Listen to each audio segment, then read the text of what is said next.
guardaste a palavra da minha perseverança, também eu te guardarei da hora da tentação que há de vir sobre o mundo inteiro, para experimentar os que habitam sobre a terra. Venho sem demora, conserva o que tens para que ninguém tome a tua coroa. Ao vencedor, falo-ei coluna no santuário do meu Deus, e daí jamais sairá. Gravarei também sobre ele o nome do meu Deus, e o nome da cidade do meu Deus, a nova Jerusalém que desce do céu, vinda da parte do meu Deus, e o meu novo nome. Quem tem ouvidos, ouça o que o Espírito diz às igrejas. Oramos. Querido Deus, Pai querido, nesta feita nós estamos aqui mais uma vez. Senhor, hoje já está sendo o terceiro dia que nós estamos alimentando nossa alma, nosso coração, nosso espírito, por essa grande bênção maravilhosa. E nesta noite eu creio que o Senhor Deus é o mesmo, aleluia, que está conosco, está com a tua igreja, está com todo aquele que busca a tua presença. E com essa equipe é que de bom grado, com sua dedicação, com seu amor, com seu carinho, e assim Deus continua abençoando em o nome de Jesus Cristo. Amém e amém. A paz do Senhor, irmãos, amém? Obrigado, viu, por você estar aqui mais um dia. Para nós é especial ter você conosco em pleno sábado, né? Queria dar parabéns a essas moças lindas que estão aí, esses adolescentes. Hein, pastor? Desde o primeiro dia elas estão vindo, participando, não é? Interessada. É muito bom que você tenha desejo das coisas de Deus, não é? Nessa fase de transição que é a adolescência, você está escolhendo a melhor parte. E você pode ter certeza que num dia, muitos anos à frente, você vai olhar para trás e vai falar assim: graças a Deus que na minha adolescência eu escolhi o caminho certo, não é? Eu tive, pela honra e graça do Senhor Jesus Cristo, eu praticamente fui criado dentro da igreja, não é? Cresci, vi muitas bênçãos, vi muitas coisas que Deus faz, e assumi um compromisso muito novo também com a palavra de Deus. Então eu fico alegre de ver jovens, adolescentes. Há muita gente jovem nessa igreja, e vocês estão interessados pela palavra de Deus. Continue, não é? Porque Deus, a promessa de Deus, ela é para grandes e pequenos, não é? Nós vamos falar hoje sobre bênçãos para crente, e você está inserido também nessas promessas. Vamos abrir a nossa Bíblia ou a nossa apostila em 2 Coríntios 11, versículo 2,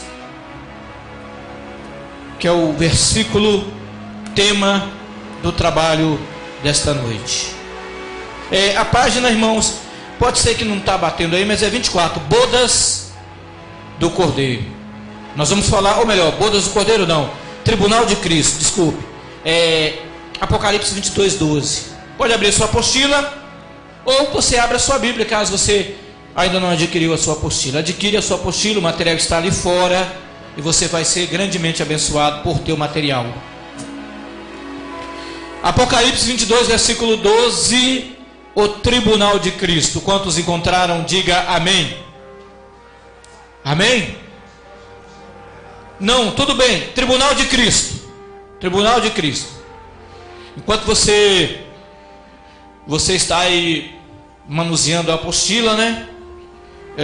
Falando um pouco sobre o que o irmão Zé Maria falava aqui no começo. Eu não sabia que ele tinha morrido. É Neil Armstrong.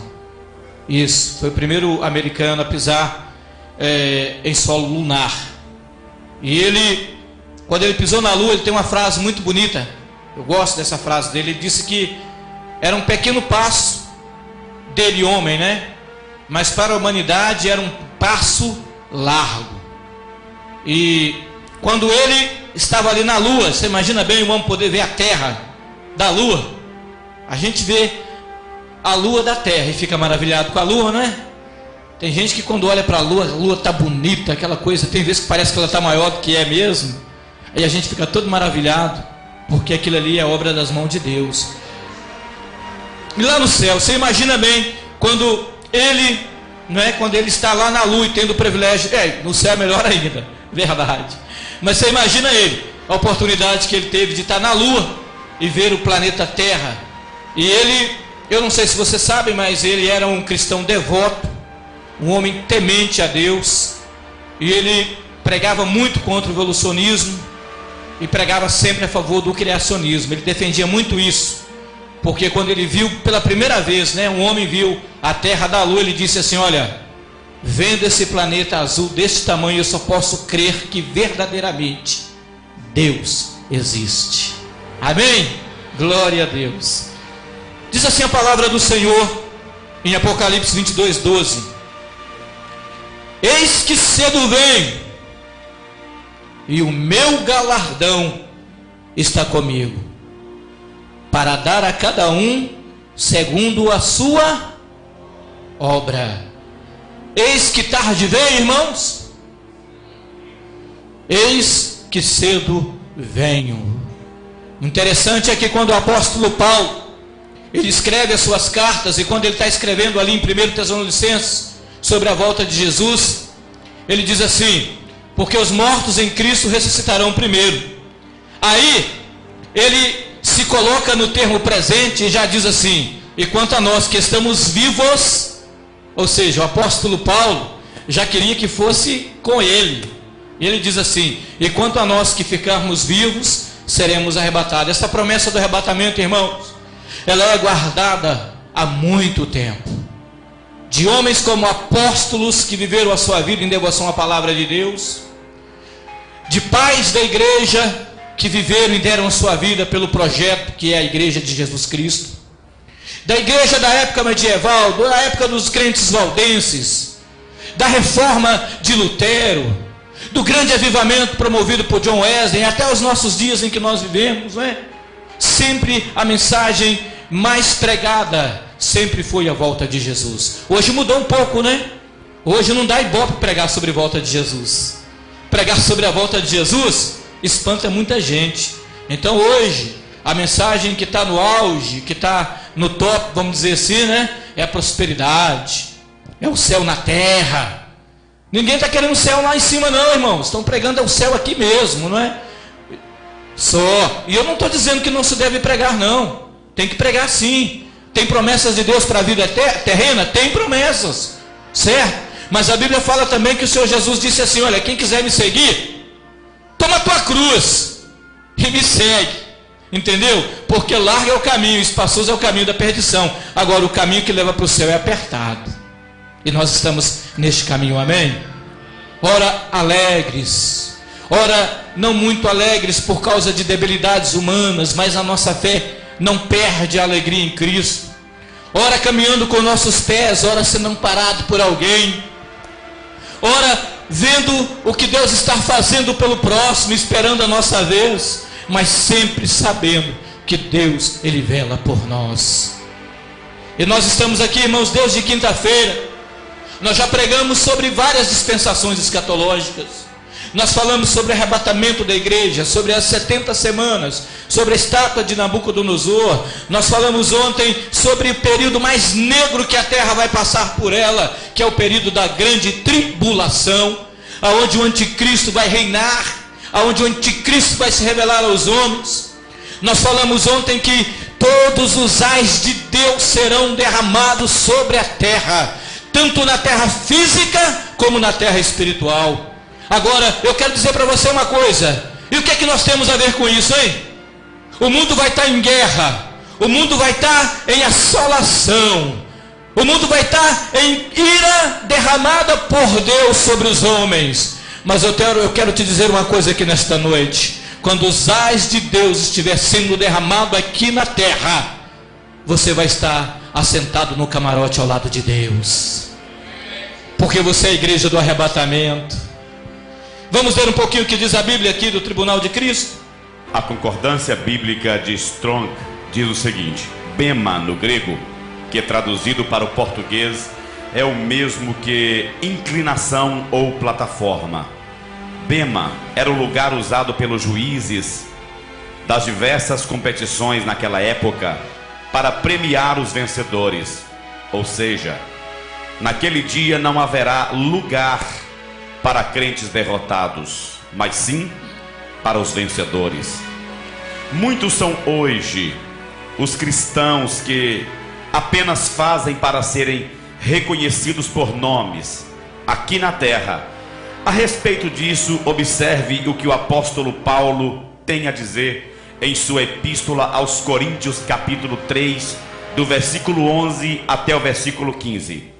Porque ninguém pode pôr outro fundamento além do que já está posto, a qual é Jesus Cristo.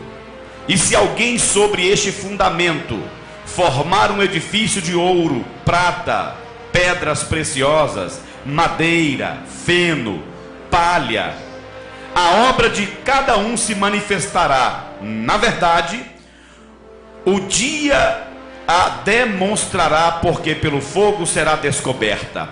E o fogo provará qual seja a obra de cada um.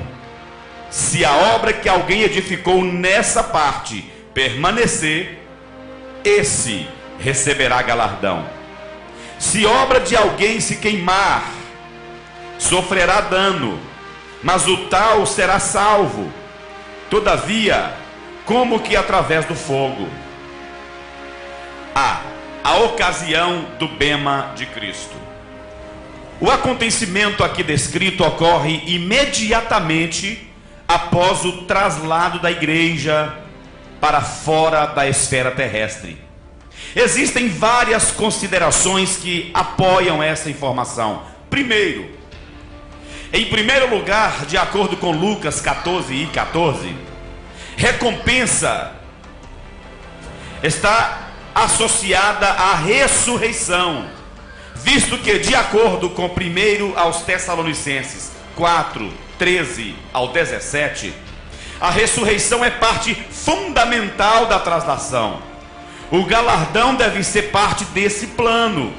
Segundo, quando o Senhor retornar à terra para reinar, a noiva é vista já recompensada. Isso é observado em Apocalipse 19:8, em que a justiça dos santos é plural, atos de justiça, e não pode referir-se à justiça imputada por Cristo, que é a porção do crente, mas aos atos da justiça que sobreviverão ao exame e tornam-se base do galardão. B. O lugar do bema de Cristo. Não é preciso destacar que este exame deve realizar-se na esfera das regiões celestes. Em 1 aos Tessalonicenses capítulo 4, versículo 17, diz que seremos arrebatados entre nuvens para o encontro com o Senhor nos ares, visto que o bema segue a traslação. Os ares devem ser o seu palco. Isso também é apoiado por 2 aos Coríntios 5:1-8, em que Paulo descreve os acontecimentos que ocorrem quando o crente deixar o corpo e habitar com o Senhor. Desse modo, isso deve acontecer na presença do Senhor, na esfera dos lugares celestiais. Obrigado, irmão Eliseu. O anticristo já foi revelado aos homens. Daniel trata esse indivíduo como o chifre pequeno, como maligno. E o mundo está em caos total, porque os primeiros 3 anos e meio de falsa paz já não existem mais. Há desespero em todos os lugares, tristezas, mortes, pragas, os ais de Deus estão sendo derramados. Uma pequena premissa de crentes, daqueles que não aceitaram o carimbo da besta, estão pagando a sua salvação com seu próprio sangue. Enquanto tudo isso estiver acontecendo aqui na terra, Deus reservou um lugar especial para a sua igreja. É a hora da recompensa. É a hora do prêmio tão aguardado por nós, a igreja de Cristo aqui na terra. O dia mais aguardado da noiva foi encontrar com o Cordeiro. E agora já ao lado do Cordeiro, a igreja, ela vai começar a ser galardoada pelo seu noivo. É o dia em que a recompensa das suas lutas serão entregues. É o dia em que a recompensa do Senhor será colocada em tuas mãos. E eu tenho certeza que o próprio Senhor vai olhar na tua face e vai dizer assim: olha, não valeu a pena, meu servo. Não valeu a pena, minha filha, você ter rejeitado aquele mundo. Não valeu a pena, ó minha filha adolescente, de você não ter abraçado aquela podridão que o mundo te oferecia. Não valeu a pena, mãe, você ter lutado, ter orado, ter buscado a Deus. Olha aqui os teus filhos. Não valeu a pena a afronta aos crentes que morriam por matança, por animais, por bestas feras, por grandes gladiadores. O Senhor vai olhar e vai dizer assim: olha, não valeu a pena o teu sangue ter sido derramado ali no Coliseu Romano. Não valeu a pena, você não negou meu nome. E hoje eu estou aqui para galardoar-te. Hoje eu estou aqui para te dar o prêmio final. Eu não te disse que eu tinha promessa de vida eterna. Eu não te disse que eu tinha coroa para te premiar para a tua vitória. E ali você vai estar em nome de Jesus. E ali eu profetizo que você vai ser galardoado em nome de Jesus. Eu sei o aperto que o mundo tem te colocado.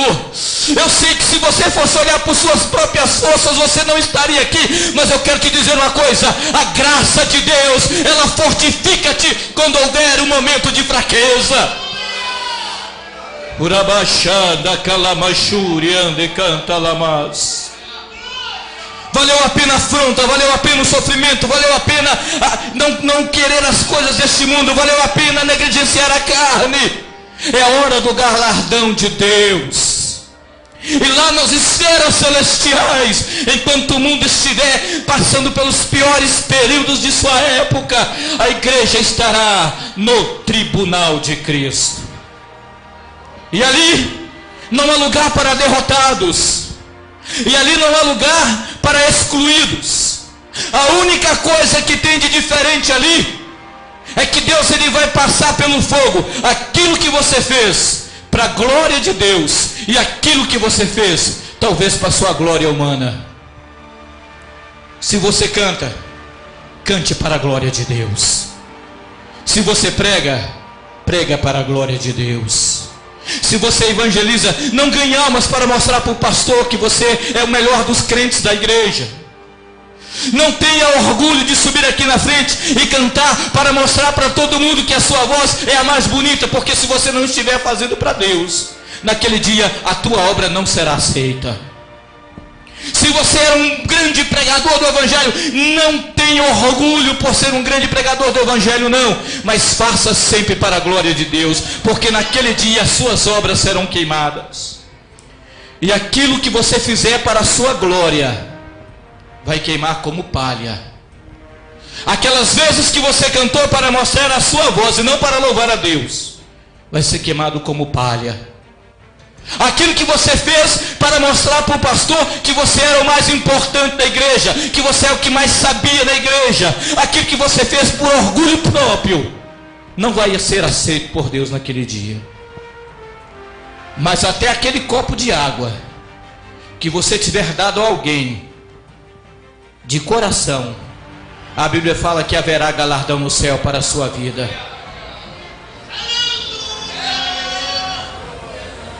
Tudo que você faça, faça para a glória de Deus.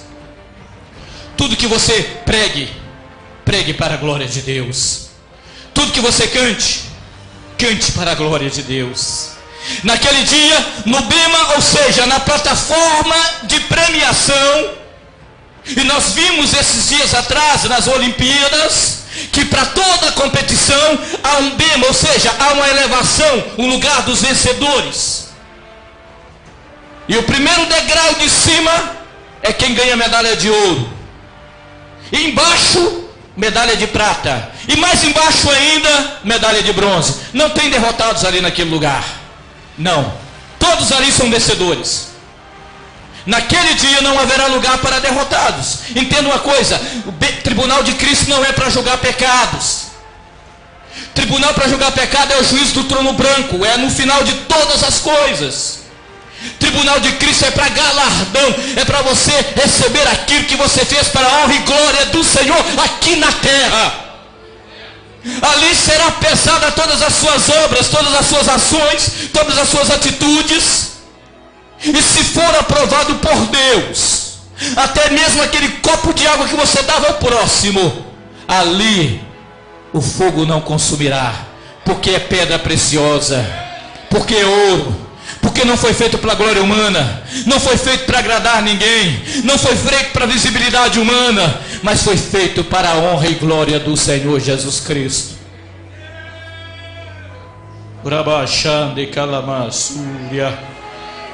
Nós sempre temos que pedir a Deus que nos dê humildade, porque quando alguém bater no teu ombro e dizer assim: olha, tu és um grande pregador. Quando alguém bater no teu ombro e dizer assim: olha, você canta demais. Quando alguém dizer assim para você: olha, você tem um domínio da palavra, o seu estudo é maravilhoso. Cuidado com isso. Não faça para a sua glória humana. Faça o que for, faça para a honra e glória de Deus. Sabe por quê, irmãos? Lá no céu não tem prêmio para quem prega, não tem prêmio para quem canta, não tem prêmio para quem está dirigindo igreja, não. Lá no céu tem prêmio para quem fez para a honra e glória do Senhor aqui na terra. E eu fico pensando, irmão, pastor irmão José Maria, quando a pessoa faz para Deus, por mais insignificante que para alguém possa ser, mas quando ele faça para Deus, aquilo tem um valor tão grande. Eu estava na roça um dia desse, na casa do meu sogro, lá em Braunas, onde o senhor foi pastor. Isso, lá no Cedro. E eu estava conversando com o irmão, o pai da irmã Diane. Como é que ele chama, Clemilda? Saiu, não está aqui dentro não. E ele é porteiro naquela igrejinha do Cedro.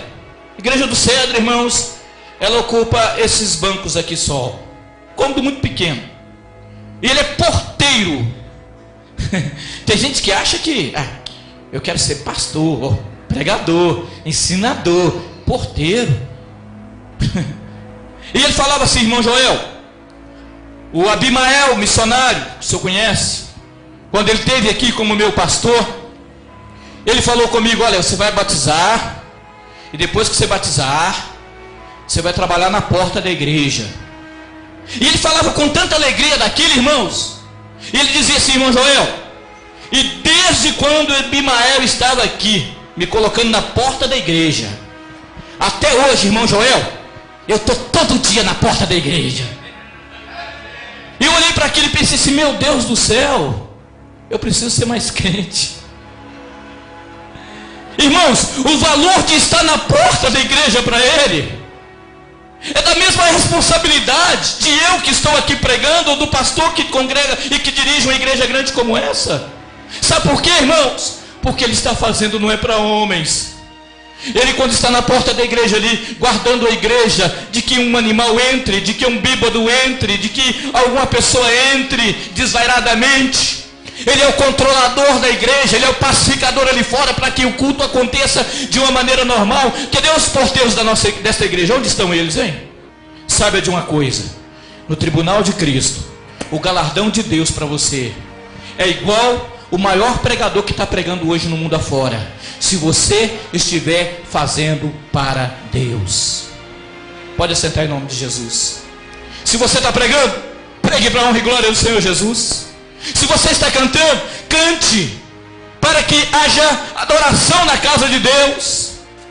Se você ensina, ensine para a glória de Deus. Aí tem um hino que diz assim: que tudo que façamos, façamos para a glória de Deus, porque a Ele seja dada a honra, a Ele seja dada a glória, a Ele seja dado o louvor. O que nós estamos vendo nos nossos dias, irmãos, é que muitos estão pregando para a fama própria, é que muitos estão cantando para a fama própria, mas a estes não há galardão no céu. Só há galardão no céu para aqueles que estão fazendo para a honra e glória do Senhor Jesus.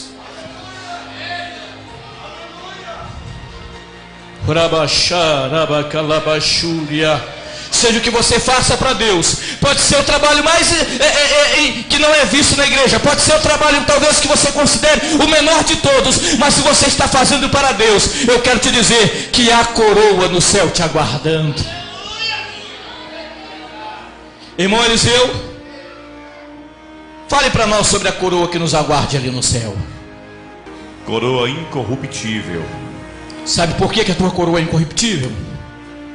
Porque a traça não pode corroer, o ferrugem não pode destruir. O que você construiu aqui na terra foi para a glória de Deus. Coroa de gozo. Sabe por quê? Porque ali no céu, está aqui com a referência bíblica, olha. Ali no céu, você vai se alegrar, porque você vai se lembrar que quando você estava aqui na terra, era para Deus que você fazia.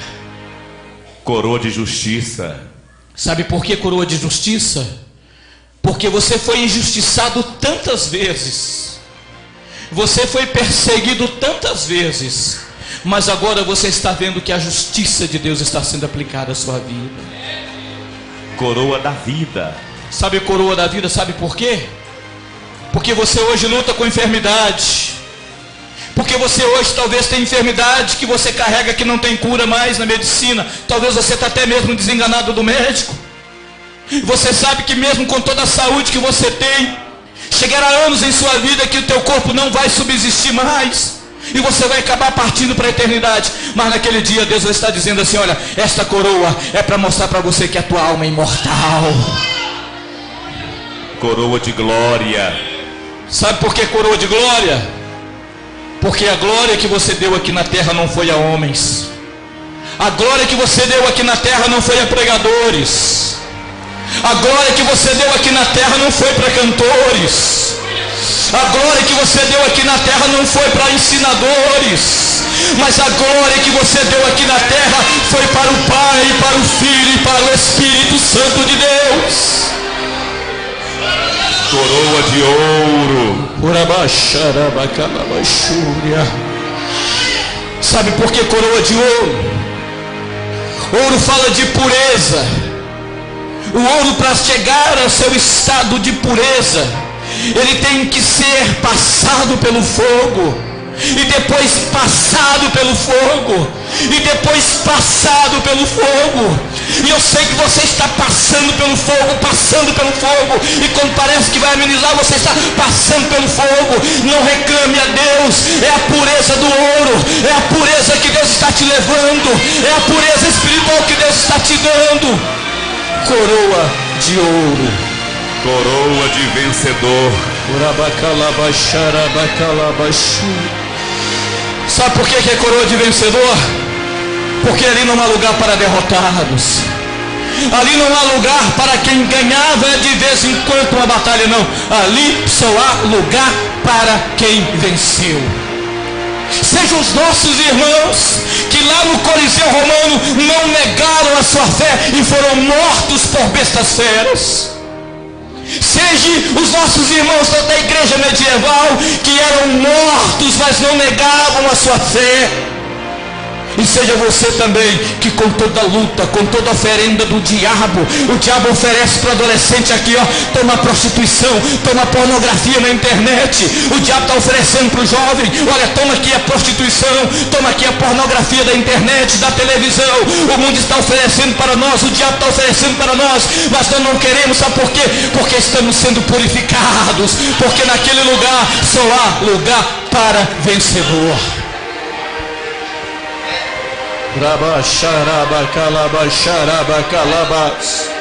Eu só sei que enquanto o mundo estiver em tribulação, nós estaremos em gozo com o Senhor. E depois que a sua igreja estiver vestida de branco, todo mundo devidamente coroado, chegará a hora que o noivo convidará a noiva às bodas do Cordeiro. Então já vai estar coroado. a recompensa do teu trabalho. Você já vai estar vendo ela, porque você já recebeu a coroa de Deus. Naquela hora será a hora em que o Senhor Jesus nos convidará para as bodas do Cordeiro. Milhões de homens e mulheres, crianças, adolescentes, jovens, de vestes brancas, sendo levada à maior mesa que já foi construída em todo o mundo, para participar das bodas do Cordeiro. Leia para nós, irmão Eliseu. Porque estou zeloso de vós com zelo de Deus, porque vos tenho preparado para vos apresentar como uma virgem pura ao marido, a saber, a Cristo.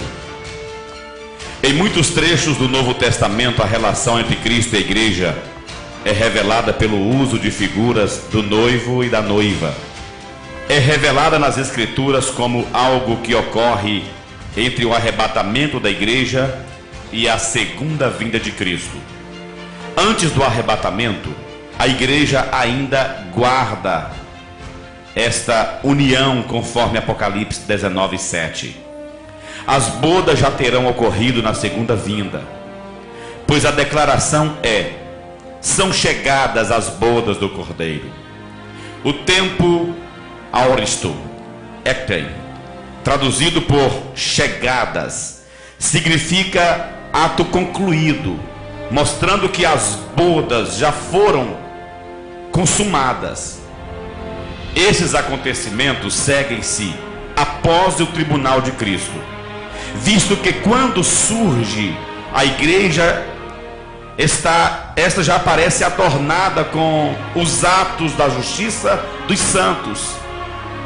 Regozijemo-nos a Ele e alegremo-nos e demos-lhe glória, porque vindas são as bodas do Cordeiro, e já a sua esposa se aprontou, e foi-lhe dado que se vestisse de linho fino, puro e resplandecente, porque o linho fino são justiça dos filhos. O local das bodas será no céu, visto que se segue ao tribunal de Cristo, demonstrando como o acontecimento celestial é visto, que quando o Senhor retornar, a igreja virá nos ares. As bodas devem ocorrer no céu.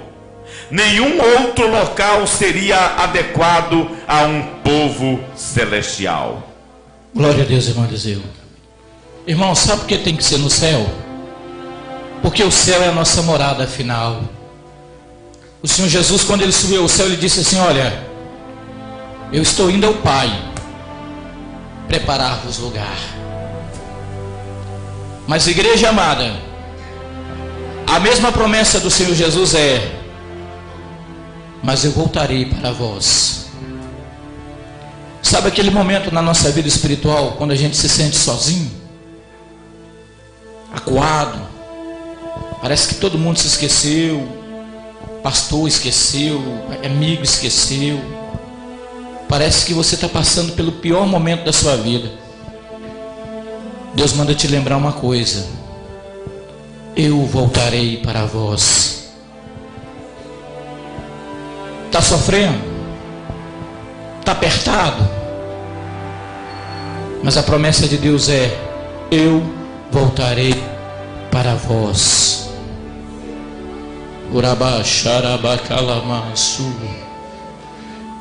Só tem uma coisa, irmãos: não manche suas vestes espirituais. Naquele dia, naquela grande mesa que eu não sei nem como será, o tamanho que terá, dimensões que terá, mas eu sei que ali estará o pai Abraão, mas eu sei que ali estará Isaac, Rebeca, mas eu sei que estará ali naquela mesa os santos do Antigo Testamento, mas eu sei que ali estará os grandes homens do Novo Testamento. Paulo estará, Pedro estará. Ali eu sei que os grandes homens da igreja primitiva estará, pastor Policarpo estará. Ali eu sei que Pedro Valdo estará.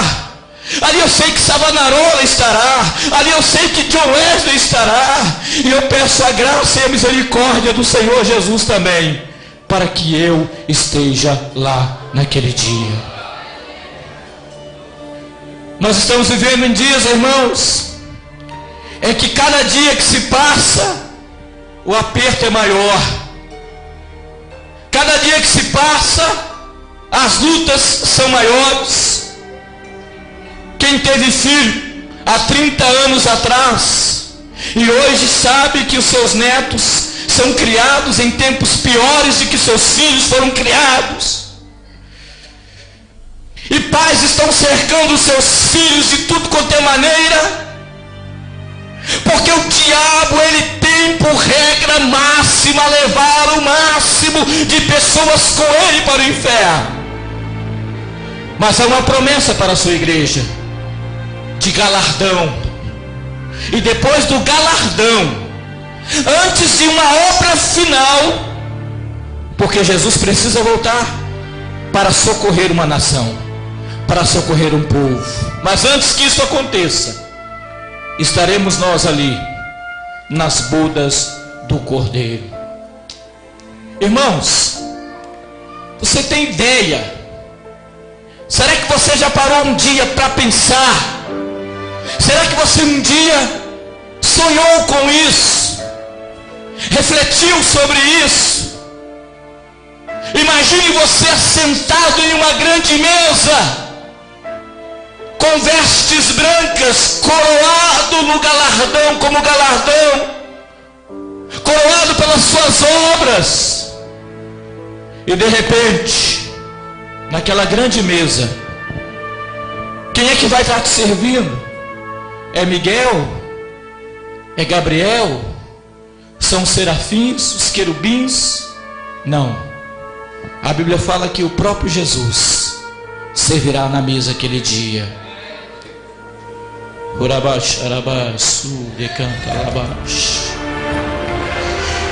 Irmão, só no ato de você pegar o pão na ceia do Senhor, só no ato de você pegar o pão e o vinho, você sente tanta alegria e gozo na sua alma. Imagina naquele dia, quando aquele que você hoje toma como representação será o literal. Ali Jesus vai estar te dando o pão e vai estar dizendo assim: minha filha, receba a vitória, não valeu a pena? Naquele dia o próprio Jesus vai estar te dando e vai dizer assim: não valeu a pena, varão? Não valeu a pena a luta, a dificuldade, a luta, a provação? Naquele dia, irmãos, será um dos momentos mais lindos profetizados nos livros, nas escrituras sagradas. Quando você estuda escatologia, você não vê só tragédia, só ira, não. Ali você vê ato de justiça, e ali você vê a glória de Deus sendo manifesta a nós, os seus filhos. Agora tem uma coisa, irmãos, sabe por que Deus tem preparado isso para nossas vidas? Sabe por que Deus tem preparado isso? Porque Deus está sabendo, Deus, ele sabe lá o que está dentro do teu coração, escondido lá no interior. Deus sabe por que você está aqui nesta noite. Ele sabe da luta, da dificuldade, das provações, mas Ele sabe que você é um projeto que foi criado para a honra e glória do nome dEle. Você não foi feito para o diabo, você não foi feito para o inferno, você é feito para ser a adoração, a adornação da glória de Deus ali no céu. E eu quero profetizar sobre a tua vida, eu quero te dizer algo profético aqui nesta noite. E eu quero que você feche os teus olhos agora. Feche os teus olhos, porque eu quero profetizar na tua vida agora em nome de Jesus. No tribunal de Cristo você vai ser galardoado por Deus. Nas bodas do Cordeiro você será servido pelo próprio Senhor. Sabe por quê? Com toda a luta, com toda a dificuldade, com toda a provação, com toda a peleja, Deus está dizendo para você nesta noite, lá de cima, Ele fala no teu ouvido agora, como amigo amado, como amigo íntimo, Ele fala no teu ouvido agora: você é especial. Xarabacá. Se alimente agora da graça de Deus. E se perde pelo ar, é folha e pó, o que não serve pra usar. Vagueia só, mas você não vive só. Sabe por que, igreja? Você é vaso de valor. Você é vaso de valor. Aleluia. Quem já nasceu tem que entender. Escute isso, é profético. E já venceu, teve o direito de crescer. Aleluia. Acontecer, isto eu já sei de cor. Você é vaso de valor. Você é vaso de valor. Você foi feito para a honra e glória do Senhor Jesus. Você precisa acreditar que quem é vivo é eterno, e quem nasceu vai governar. Deus usa até no cativeiro. Este tempo vai passar. Não desista de orar. Vai passar, vai passar.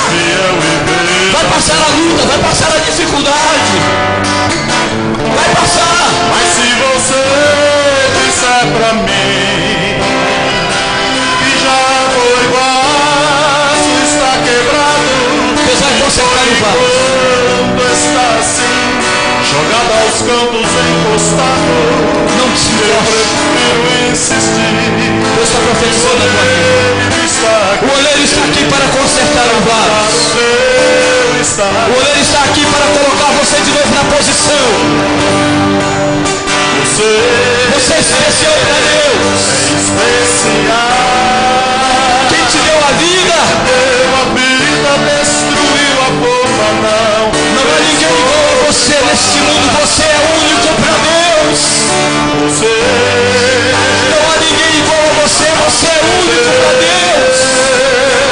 Você não é folha, você é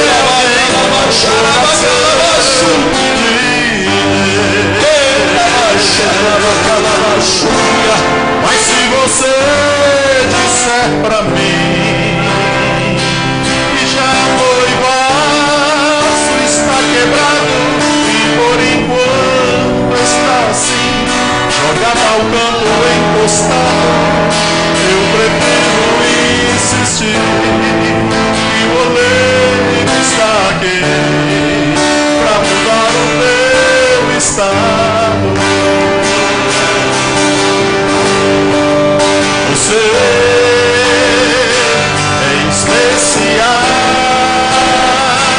Quem te deu a vida, destruiu a forma, não fez outro igual.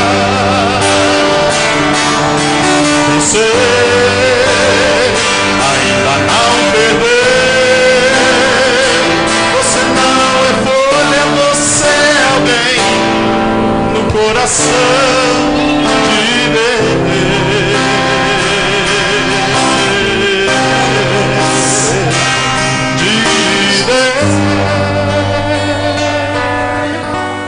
Estamos alegres de estarmos junto com os irmãos, com este seminário, que com certeza, traz um despertamento espiritual, nos faz a voltar, aos nossos marcos antigos, que a Bíblia fala bem claro para nós não removermos os marcos antigos, que é ser fiel na doutrina, é realmente guardar a doutrina da palavra do Senhor.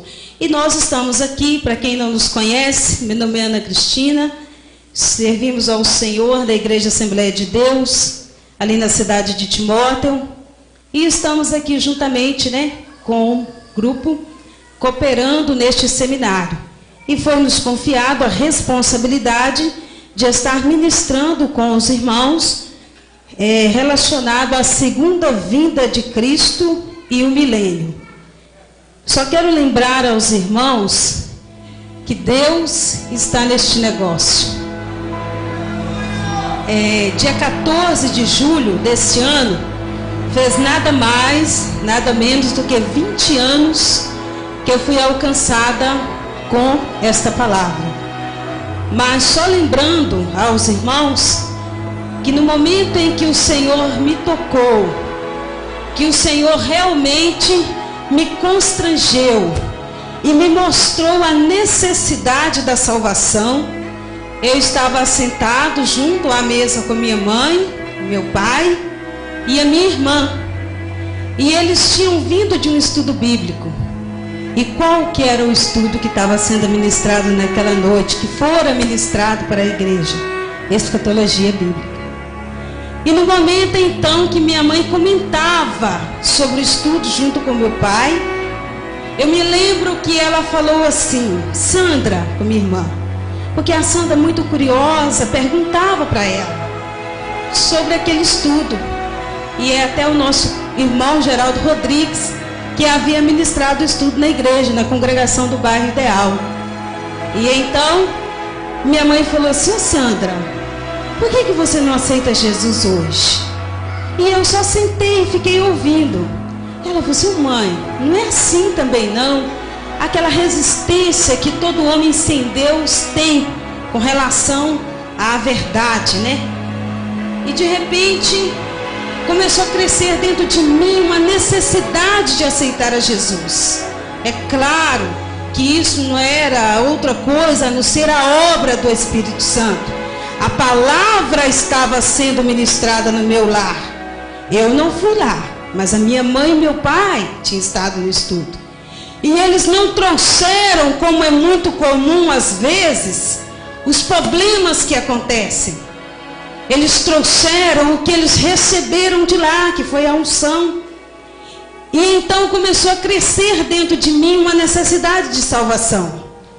E eu falei assim, mãe, a senhora ora por mim? E ela falou assim, oro, minha filha. Achou que eu estava pedindo oração, como de costume. Aí eu falei, não, mãe, a senhora ora por mim? E já comecei a chorar. E ela falou assim, por que, minha filha? Você está querendo aceitar Jesus? E ficar ligado, né? Que o Espírito Santo, ele trabalha, irmãos. E ela estava ligada. Eu não falei, mãe, eu quero aceitar Jesus. Eu falei, mãe, a senhora ora por mim? Eu falei assim, mãe. E falei assim, Jesus me ajuda a vencer. Para saber que essa verdade tem que ser ensinada e ministrada. Você vai sair daqui nesta noite, crendo que o Senhor marcou estes dias para mostrar para você o poder que a palavra dele tem. E este mesmo Deus que começou esta obra, ele vai culminar de uma forma muito soberana e estar muito próximo. Louvado seja o nome do Senhor. Atentando então para o estudo, o nosso irmão Joel, que já nos antecedeu de uma forma muito linda, falou sobre o tribunal de Cristo e as bodas do Cordeiro. Confesso que estava muito bom, tá, irmão Joel? Tinha que deixar eu quietinha lá. Glória a Deus. Mas amém. E hoje nós vamos, dar continuidade falando sobre a segunda vinda de Jesus Cristo. A segunda vinda de Cristo. A segunda vinda de Cristo é mencionado 318 vezes no Novo Testamento. Mas um exame descuidado de muitos trechos podem levar a conceitos conflitantes. Por exemplo, um trecho diz que Cristo virá nos ares, enquanto o outro diz que ele virá à terra, e dentre outros, a Bíblia Sagrada ou as Sagradas Escrituras diz que ele virá em secreto como ladrão. E o outro diz que todo olho o verá. Por que nós colocamos? Porque quando falamos da segunda vinda de Cristo, para que você fique inteirado com relação às profecias bíblicas, é muito importante você tomar conhecimento do que ou como acontecerá este evento. Lembrando que a primeira vinda de Cristo ocorreu com o seu primeiro advento, ou seja, quando ele veio ao mundo de forma humana. E a segunda vinda, ela dar-se-á em duas fases, sendo que a primeira fase ele virá somente para aqueles que servem ao Senhor, ou seja, para aqueles que estão preparados. E a segunda fase, precisamente, que é o que nós estaremos vendo agora, será aquela que todo olho verá. Será aquele momento crucial aonde o Senhor vai destruir as tropas, do anticristo, juntamente com as nações que estarão a esta altura pelejando com a nação de Israel. E então será essa segunda fase da segunda vinda de Cristo. Por isso que nós colocamos essa observação, para que você tenha conhecimento de que quando você deparar na Bíblia, que a Bíblia fala que o Senhor virá nos ares, como em 1 Tessalonicenses, capítulo 4, versículo 17, está se referindo à primeira fase da segunda vinda, que você já passou em estudo no seminário. Agora, quando você ouvir ou ler na sua Bíblia, em que o todo olho o verá, estará se tratando da segunda fase da segunda vinda de Cristo. Quando nós olhamos, como já foi sintetizado, muito bem sintetizado aqui nessa noite, e nós colocamos ali, referenciamos alguns versículos que falam tanto da primeira fase, quanto da segunda fase da segunda vinda de Cristo. Também, olhamos aí que a primeira fase ocorrerá a ressurreição dos justos. Ou seja, em 1 Tessalonicenses capítulo 4, versículo 17, nós vemos que o apóstolo Paulo fala que o mesmo Senhor descerá dos céus com alarido e com a voz de arcanjo, e aqueles que morreram em Cristo, e nós, os que ficarmos vivos, seremos, e junto com ele nos ares. Então, nessa primeira fase, acontecerá a ressurreição dos justos. Ou seja, todos aqueles que morreram desde Adão e que estão aguardando o arrebatamento. Ao passo, que a segunda fase ocorrerá a ressurreição dos ímpios. Nós não vamos entrar em detalhes, porque nós vamos estar falando isso de forma posterior. Isso é só mesmo para que os irmãos tomem conhecimento do assunto e não venham misturar essas duas fases da segunda vinda de Cristo. O próximo. Então aparecerá no céu o sinal do Filho do Homem, e todas as tribos da terra se lamentarão, e verão o Filho do Homem vindo sobre as nuvens no céu, com poder e grande glória. Está também este versículo na sua apostila, se você acompanhar, você vai ver que está intitulado justamente no assunto sobre a segunda vinda de Cristo. Essa segunda vinda, essa aqui é a segunda fase, ou seja, ocorrerá quando a essa altura já ocorreu as bodas do Cordeiro, e de repente, nesse exato momento, a nação de Israel estará em um conflito, que nós vamos explicar daqui a pouquinho para vocês, que será a batalha do Armagedon. E naquele momento a nação de Israel vai estar praticamente quase exterminada. Ou seja, haverá bastante, devido à perseguição do anticristo, porque nós sabemos, como já foi relatado para vocês, que para os primeiros 3 anos e meio da grande tribulação, o anticristo fará um acordo com a nação de Israel. E nos últimos 3 anos e meio, ele romperá este acordo. E por causa deste rompimento, a nação de Israel será tremendamente perseguida pelo anticristo e seus aliados. E aqui a palavra de Deus fala que nesse momento será um momento crucial, porque a nação de Israel ela vai se ver completamente acuada. Ela vai se ver completamente, além de perseguida, com o anticristo e juntamente com seus aliados. E nessa hora é que o Senhor Jesus, juntamente agora, não é mais noiva, mas esposa, porque já ocorreu a essa altura as bodas do Cordeiro, ele vai ouvir o clamor da nação de Israel. Por que é importante você tomar conhecimento sobre isso? Para que você esteja preparado e venha entender as profecias bíblicas e saber qual que é o plano de Deus para com a igreja, para que você não esteja desapercebido. Por quê? Porque a nação de Israel, ela é o relógio de Deus. Deus, ele parou por um momento para tratar com a nação de Israel como nação. Hoje ele trata individualmente, mas como nação, ele parou de tratar com ela, porque cumpriu-se as 69 semanas de Daniel. Falta exatamente uma semana, que é a última semana, que é chamada das 70 semanas de Daniel, que foram vaticinadas pelo profeta Daniel.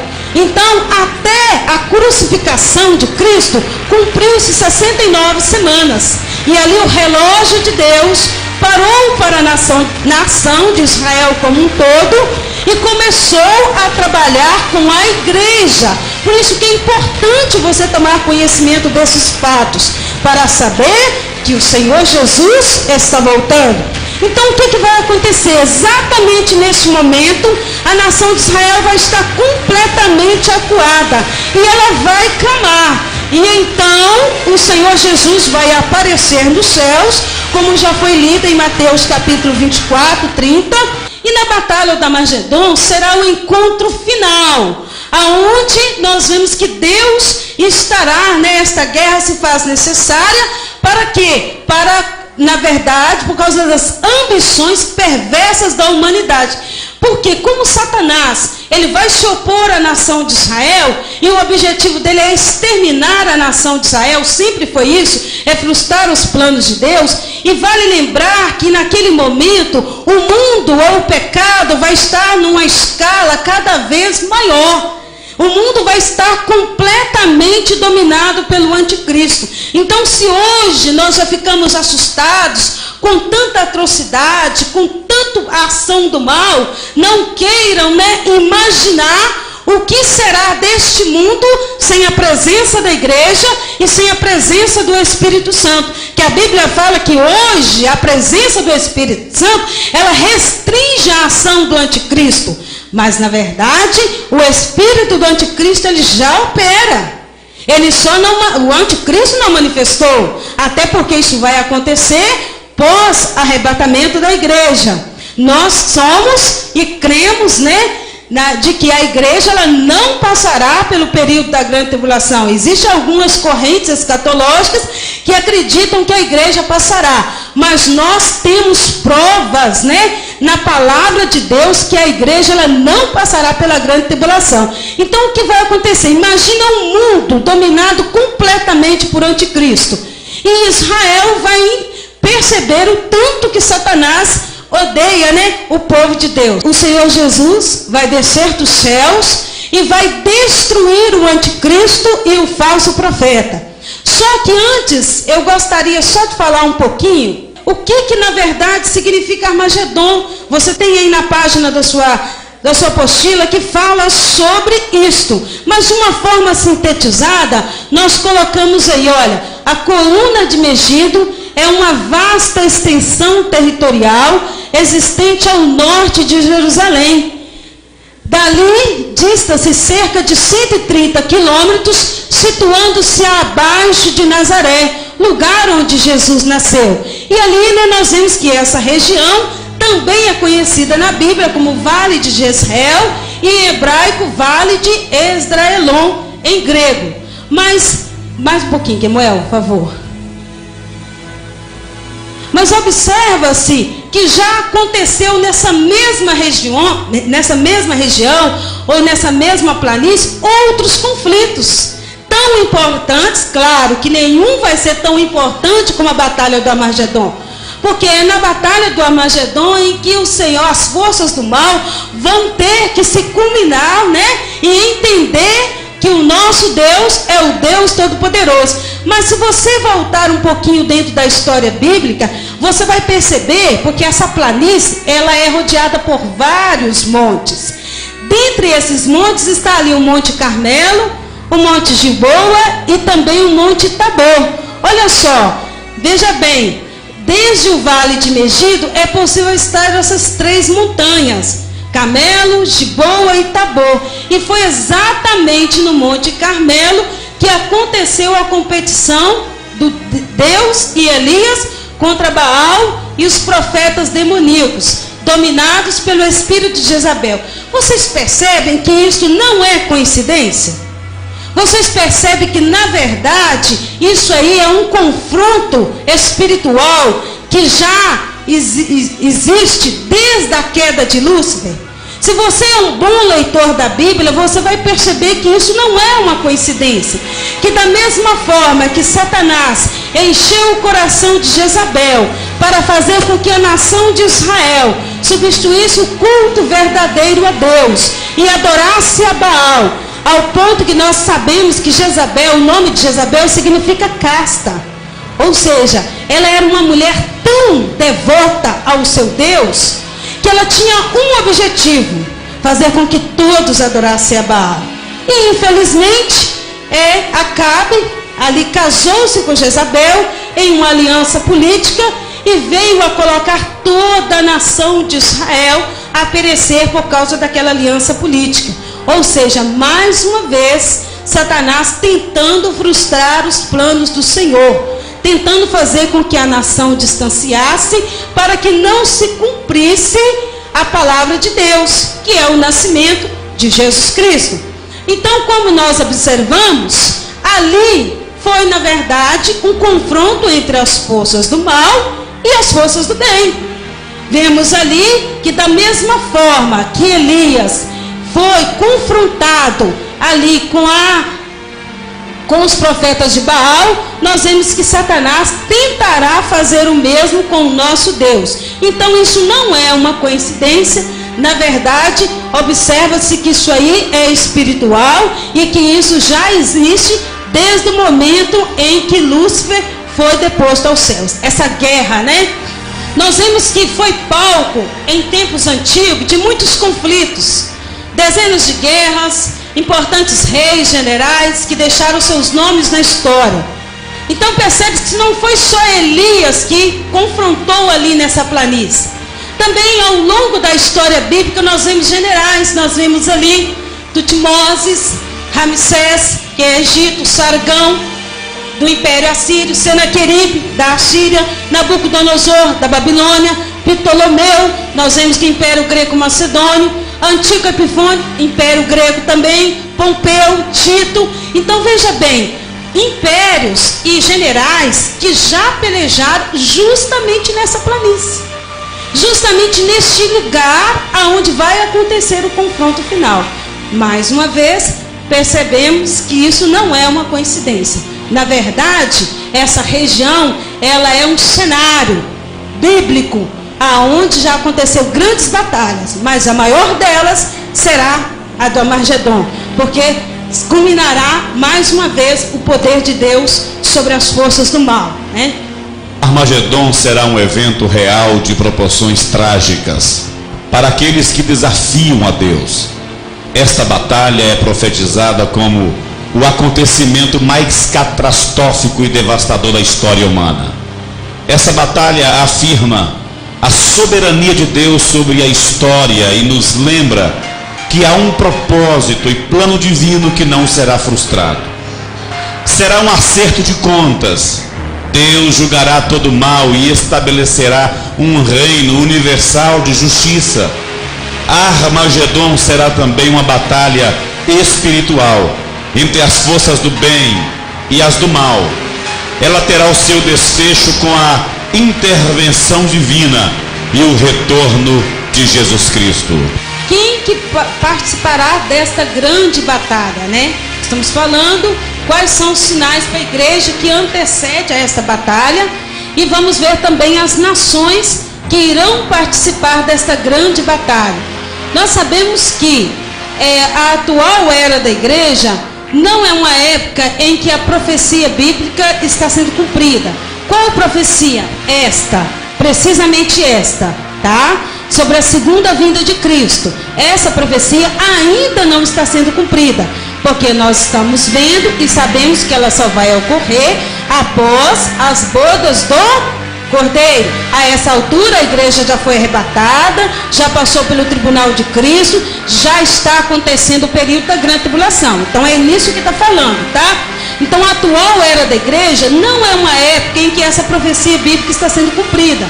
A profecia está relacionada com o período depois do arrebatamento, como nós falamos. Mas o que você precisa saber é que Deus não que ele esteja preparando o mundo, na verdade ele está, né? Então ele está preparando o mundo para este período. E devemos identificar algumas tendências gerais na preparação da tribulação vindoura. E indicador mais importante, que provavelmente estamos próximos do começo da tribulação, é o fato evidente de que a nação de Israel foi reconstruída depois de quase 2000 anos. Por que é importante você saber disso? Para que você se situe e fique atento de que Jesus Cristo está às portas. Percebemos que uma batalha que vai ocorrer logo após o arrebatamento da igreja, todos essas profecias que foi vaticinada pelo Senhor. Então o mundo, ele está sendo preparado, assim como o mundo, ele foi preparado para o primeiro advento de Cristo. Sabemos que Deus preparou um povo, sabemos que Deus preparou uma virgem, sabemos que Deus preparou até as estradas, preparou uma língua, porque no período em que Cristo nasceu, se falava o grego koiné, que era um grego assim muito comum, né? Mais simples de se falar. Então ficou fácil para a disseminação do evangelho. Assim como o mundo foi preparado para o primeiro advento de Cristo, o mundo também está sendo preparado para o segundo advento de Cristo. E isso está ocorrendo bem, como diz alguém, pertinho de nós, e nós temos que ficar atentos. Vejamos, por exemplo, com relação à predominância, o próximo mesmo, que é maior. Com relação à predominância dessa confederação das nações. No dia 23 de maio de 1957, foi assinado o Tratado de Roma, o primeiro passo para uma profecia de Daniel sobre a existência de uma confederação de nações, como única forma de expressão do poder gentílico mundial. A profecia está no capítulo 2 e se repete no capítulo 7 de Daniel. Já no Apocalipse, essa profecia é vista no capítulo 13. O Tratado de Roma entrou em vigor em 1º de abril de 1958, como objetivo fundamental de unificação da Europa mediante a formação dos Estados Unidos da Europa. Atualmente, os países que compõem a União Europeia. Os países integrantes são Alemanha, Áustria, Bélgica, Bulgária, Chipre, Dinamarca, Eslováquia, Eslovênia, Espanha, Estônia, Finlândia, França, Grécia, Hungria, Irlanda, Itália, Letônia, Lituânia, Luxemburgo, Malta, Países Baixos, Holanda, Polônia, Portugal, Reino Unido, República, Romênia e Suécia, Macedônia, Croácia e Turquia encontram-se em fase de negociação. Estes países são politicamente democráticos, com um Estado de Direito em vigor. Grã-Bretanha não faz parte da União, pois tem sua filosofia única, mas respeita o acordo e a política do bloco. Uma confederação de nações que vai atuar no governo do anticristo, que vai ser, na verdade, uma coligação de nações que vai opor-se à nação de Israel e aos planos do Senhor. Ela já se foi discutido sobre ela, e vimos aqui, a lista dos países que fazem parte, a lista dos países que fazem parte dessa União Europeia. E nós, muitas das vezes, estamos completamente alienados a essas informações. Mas o que nós estamos querendo falar nesta noite? Que pode parecer que é assim, não precisa de ater nestes detalhes, mas precisa sim. Nós precisamos ser informados que o mundo e este cenário bíblico, ele já está em ação. E que da mesma forma, que tanto que este cenário bíblico está em ação, que o apóstolo Paulo ele tinha tanta consciência e ciência de que Deus, ele na sua presciência, ele controla todas as coisas, que ele acreditava que Jesus Cristo ia vir na sua época. Ele desejava estar com Cristo, ele falava sobre isso. Imagine, quantos anos se passaram, nós estamos aqui e muitas das vezes não estamos atentando para esses detalhes. Essa oposição à nação de Israel, não sei se vocês já perceberam como que a mídia, ela é de uma forma tendenciosa. Você nunca vai ver a mídia falando a favor da nação de Israel.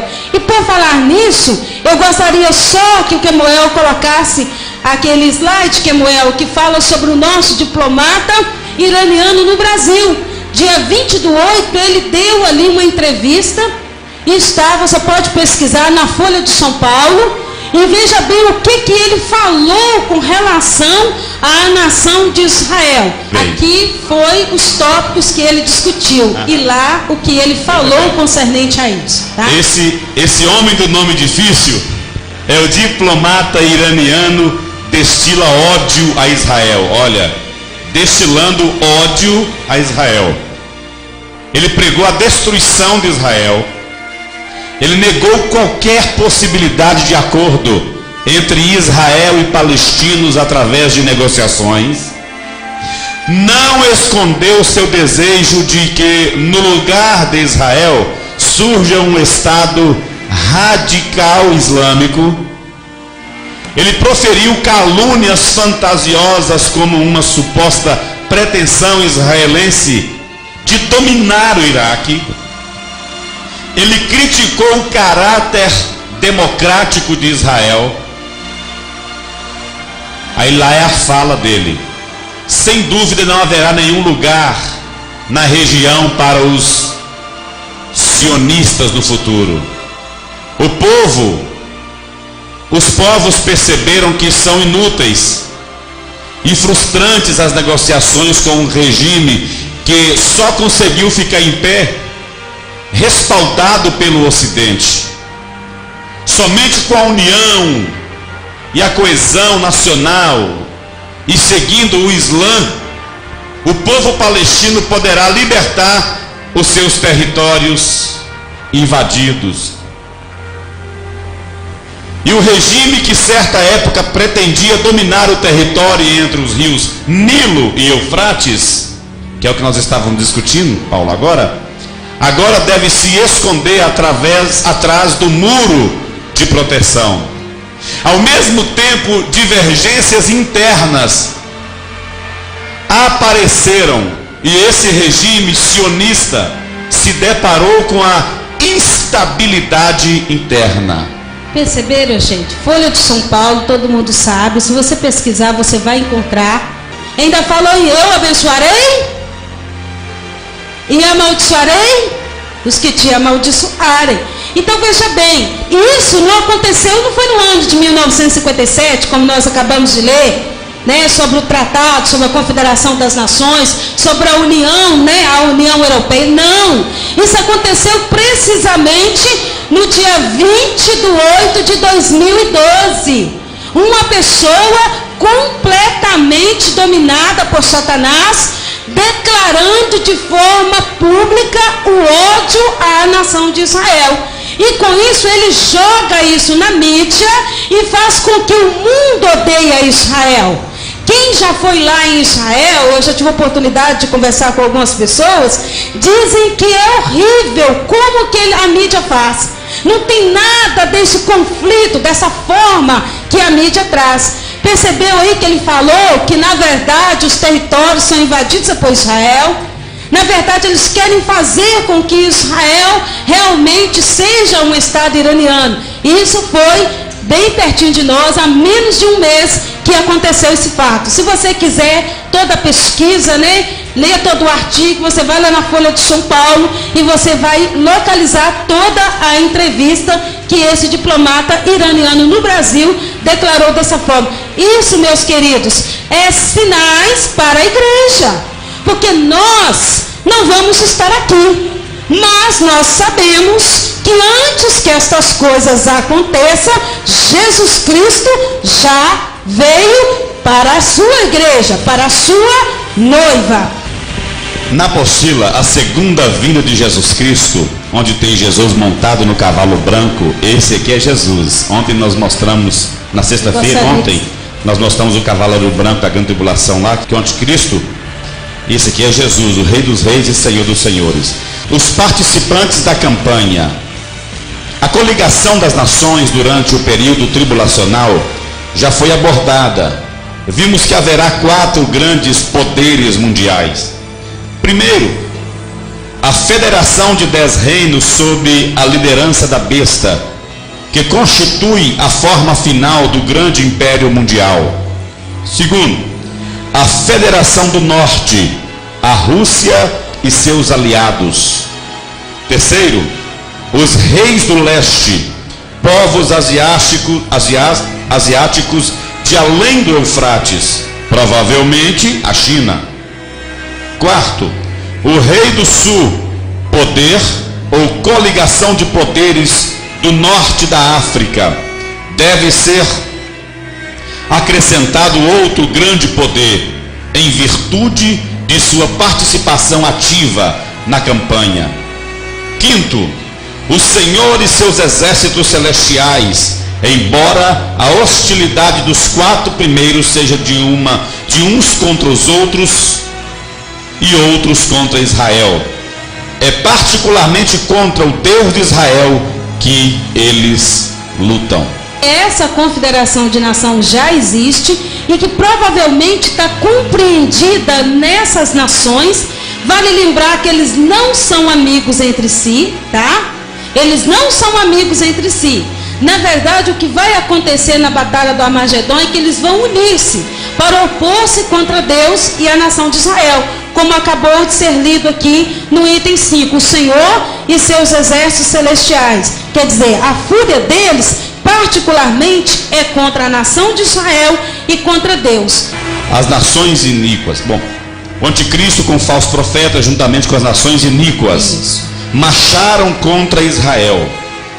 O segundo advento do Messias, após a descrição do período tribulacional, o Senhor acrescenta à cronologia o segundo advento.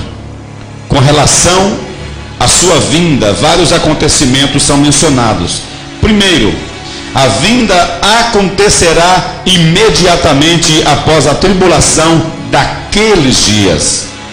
Assim como o Filho foi publicamente repudiado e rejeitado, ele será publicamente apresentado por Deus na segunda vinda.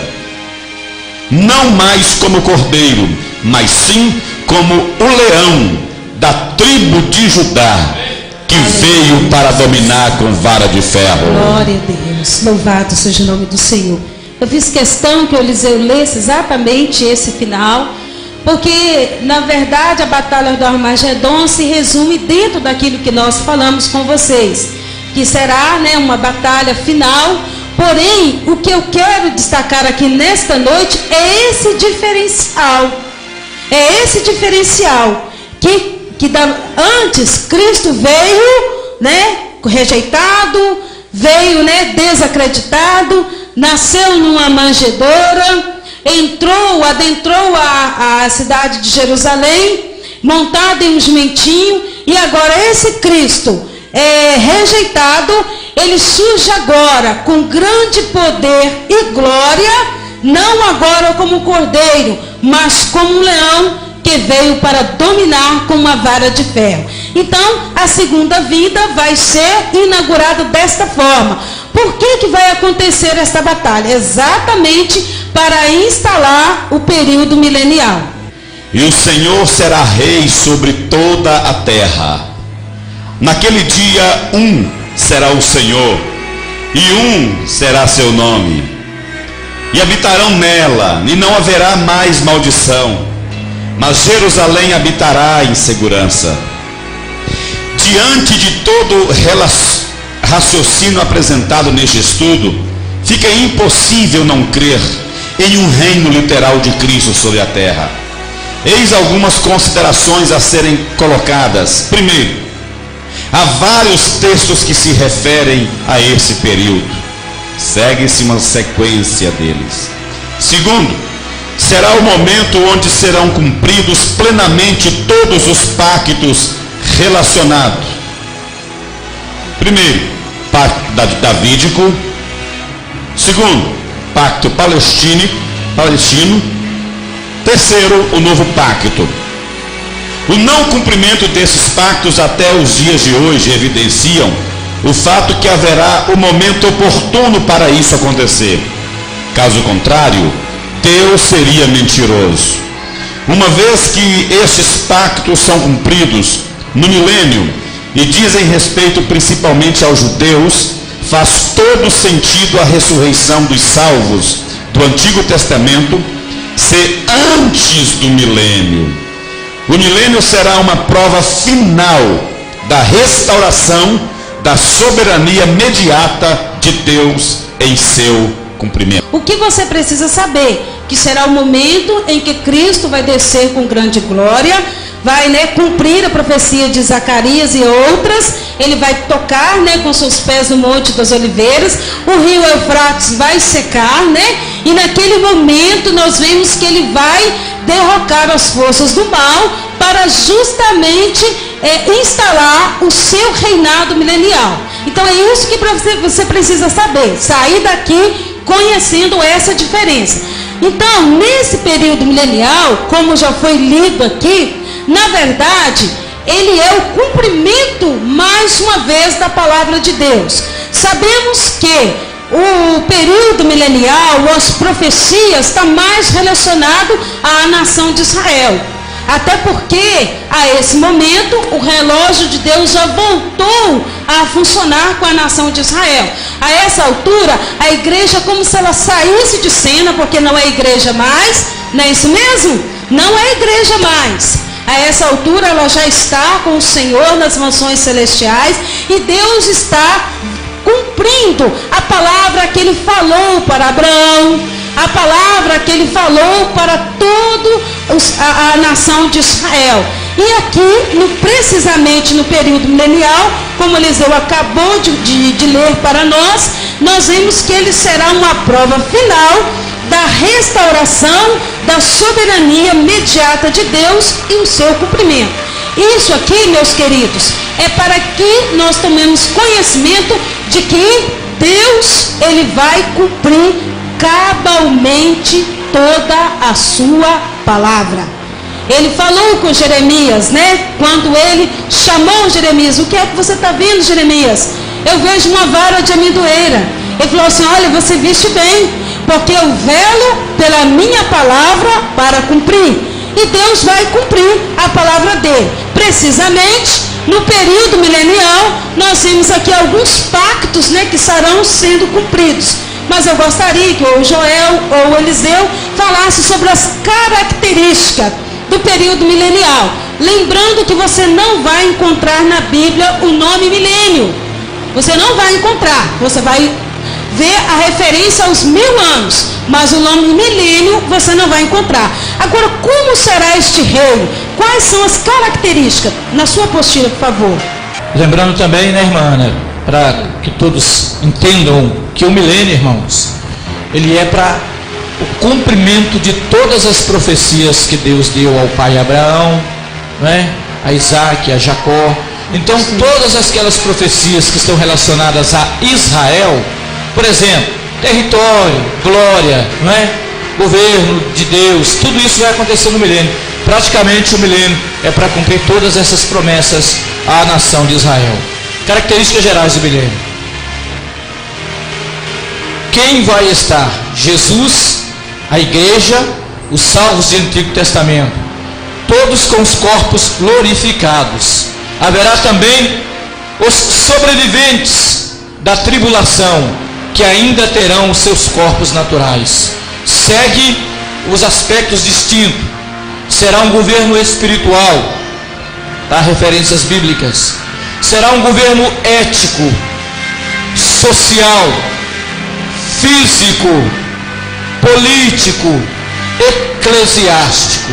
Tudo isso está relacionado no governo de Deus no milênio. Com relação a essas características espiritual, porque nós vemos ali Deus trabalhando com o homem para cumprir os seus propósitos espirituais. Com relação a ético, por quê? Porque o homem vai ser trabalhado, o seu caráter, né? Deus vai estar trabalhando no seu caráter no período milenial.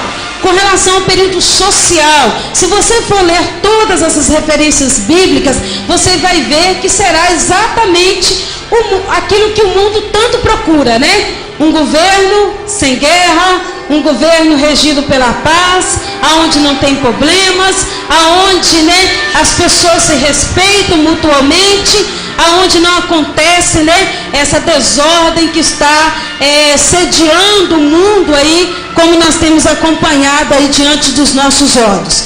E nós vemos também algumas condições existentes no milênio. A primeira delas aí é a paz, né? Nós sabemos que agora não terá mais guerra. Lembrando que a batalha do Armagedon será ali uma batalha onde Cristo, né, derrocará o anticristo, o falso profeta, vai lançá-los, né, ali no lago de fogo e vai instaurar ali o seu reino milenial. Então, obviamente, será um governo regido por Cristo. E Cristo, nós sabemos que ele é o príncipe da paz. Então, a característica principal, uma das características, as condições será um governo de paz. Ainda também será um governo de alegria. Acontecerá a plenitude da alegria. Será a marca característica da era milenar. Ainda ocorrerá também, né, a santidade. Porque será um governo regido por Cristo, né? Pelo próprio Deus, pelo nosso Senhor, tá? Ainda será um governo de consolo, porque, né, o rei ministrará pessoalmente todas as necessidades, a fim de que haja pleno gozo naquele dia. E vai extinguir as doenças, as dificuldades que hoje nós encontramos. Então, dentre tantas características, o que você tem que ficar guardado para você? Que o governo milenial é um período em que o Senhor vai estar exaltando a nação de Israel, porque ele vai cumprir ali os pactos outrora feitos com a nação de Israel, e também será um governo para as nações vizinhas, aquelas nações que não se opuseram a Israel na batalha do Armagedon, eles irão participar do período milenial. Vale lembrar, gente, que período milenial, o fato deles estarem ali, não quer dizer que eles estão salvos. Entenderam? O fato de estar ali, aquelas nações, eles terão que ser passados pelo julgamento. As nações que participarão com Israel, no período milenial, eles vão ser julgados. Porém, no período milenial, vai ser exatamente tudo aquilo que o mundo prega hoje. Um governo de paz, de alegria, teocrático, regido por Cristo. Mas olha só o que vai acontecer. Vai acontecer uma prosperidade muito grande, né? Haverá, né, ali uma adoração unificada a Deus. Haverá toda ali uma concentração voltada para Cristo. Mas vai acontecer alguns detalhes importantes no milênio. Porque o milênio, ele tem sim propósito de cumprir a palavra de Deus na vida da nação de Israel. Mas também ele tem propósito de cumprir as profecias com relação ao reino do Messias. E mais, nós sabemos que dos propósitos do milênio é mostrar também que o homem, ele precisa da salvação. Irmã Ana. Sim, pode falar. Só para acrescentar aqui, né, na conclusão que você estava falando aí, é que no milênio, o maior adversário dos homens, que é Satanás, aonde ele vai estar? Olha, preso. Ele vai estar preso. Ele não foi ainda decretada a sentença final sobre o diabo. Na grande tribulação, o Senhor Jesus veio com a sua igreja e derrotou as nações que estavam indo contra a nação de Israel, certo? E o Senhor dará ordem aos seus anjos para aprisionarem literalmente Satanás, com um propósito. A irmã Ana, ela vai dar conclusão a essa ideia. Então, lembrando que Satanás vai estar preso no milênio. Então, olha só, bem lembrado, né, irmão Joel? Porque são detalhes que às vezes são importantes que nós não podemos esquecer de fixar. Porque é um governo milenial onde haverá ausência de Satanás. Ele estará sendo preso por 1000 anos. Mas um dos propósitos é mostrar que ele é incorrigível. Porque no finalzinho do milênio ele vai ser solto. E ali a Bíblia fala que ele vai conseguir agregar muitos com ele. E essas pessoas, elas vão levantar-se, vão opor-se ao governo de Cristo. Porém, Cristo estará governando com vara de ferro. Então, automaticamente, eles vão ser destruídos, tá? Assim como Satanás. Olha, conta-se uma história de uma mulher que ela tinha um porquinho. E ela falou assim, olha, eu vou criar esse porquinho com tudo diferente do que cria os outros porquinhos. Então ela criou ele dentro de casa, não deixou que ele fosse num terreiro, não alimentou ele ali com os restos da comida, dava comidinha a ele, né, normal, como se fosse um cachorrinho, um gatinho. Ela criou ele diferente do que se cria um porco. Num determinado dia ela esqueceu ali o portãozinho ali que ficava, né, entre a casa dela e o quintal aberto. E o porquinho fugiu. E ela procurou ele por toda a casa e não conseguiu achar o porquinho. Muito sem esperança e sem acreditar, ela foi no quintal. Quando ela chegou no quintal, estava só o focinho do porco do lado de fora. O resto estava tudo atolado na lama. Um porco que nunca tinha ido na lama, na primeira oportunidade que ele teve, ele afundou, só ficou o focinho do lado de fora. Sabe o que é isso? Que ele é porco. A natureza dele é de porco. E o homem, ele precisa de Cristo para mudar.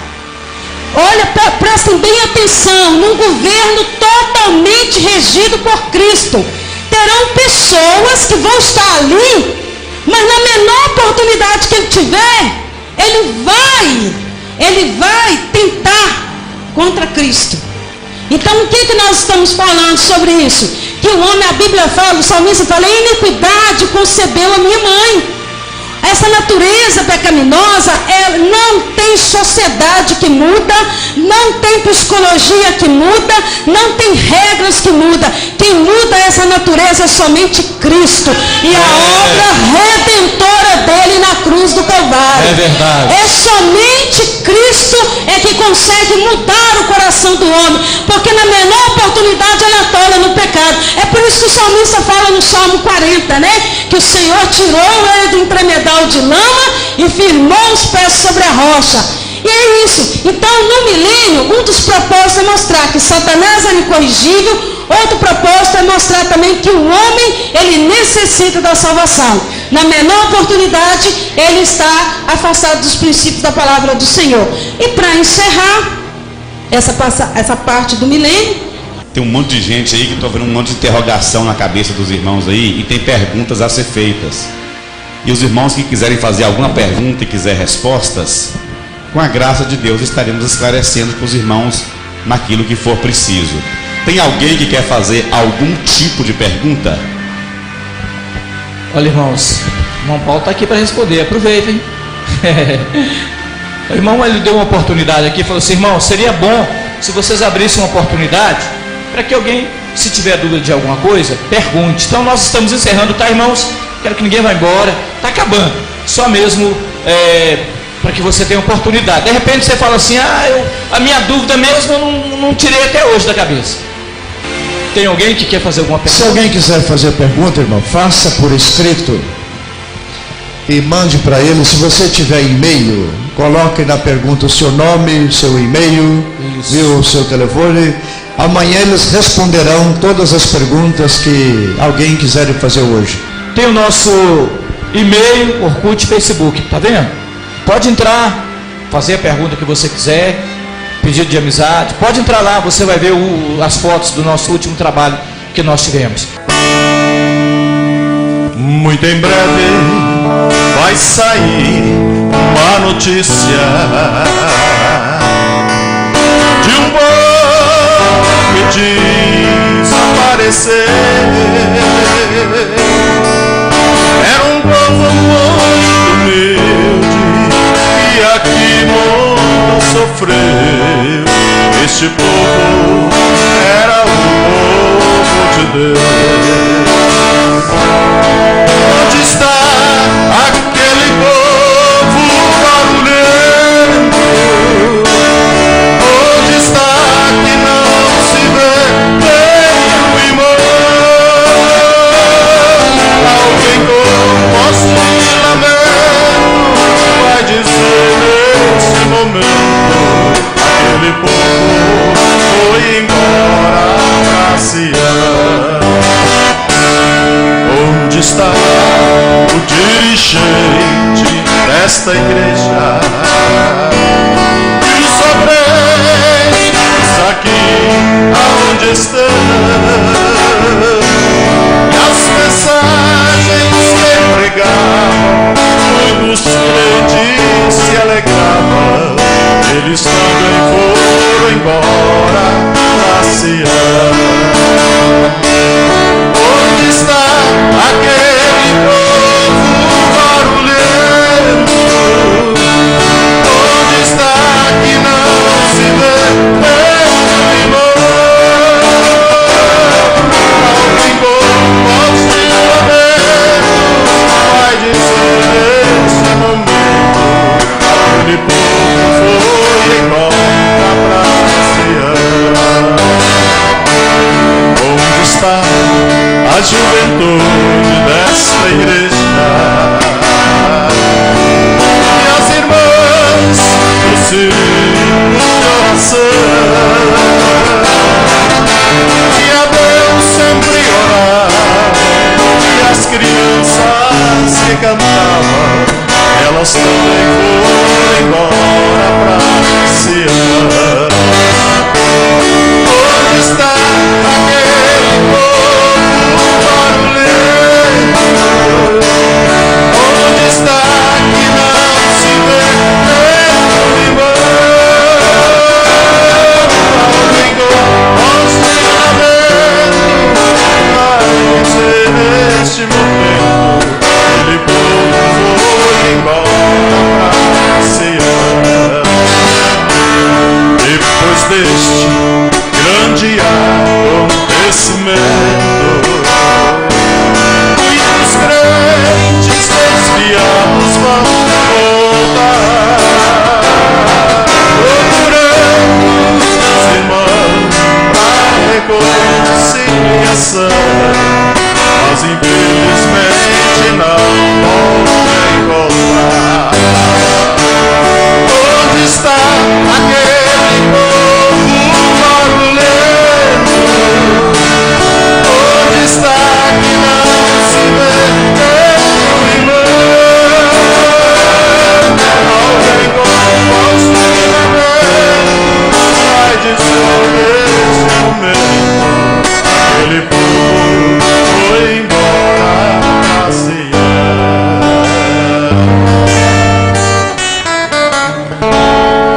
Aleluia.